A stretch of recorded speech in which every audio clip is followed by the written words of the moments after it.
एक गरीब आदमी रोजाना एक कागज के टुकड़े पर लिखता था, ए मेरे परवरदिगार, मुझे 1 लाख रुपया भेज दे। लिखकर एक गुब्बारे के साथ बांध देता और आसमान की तरफ उड़ा देता।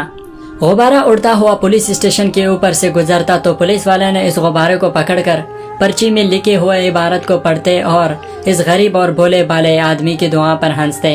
एक रोज पुलिस वालों ने गुब्बारे में रखी पर्ची में लिखी दुआ पढ़कर सोचा क्यों ना इस गरीब आदमी की मदद किया जाए। सब पुलिस वालों ने मिलकर चंदा इकट्ठा किया तो बामुश्किल 50,000 रुपए जमा हुए और इस गरीब आदमी के घर जाकर रकम दे आए।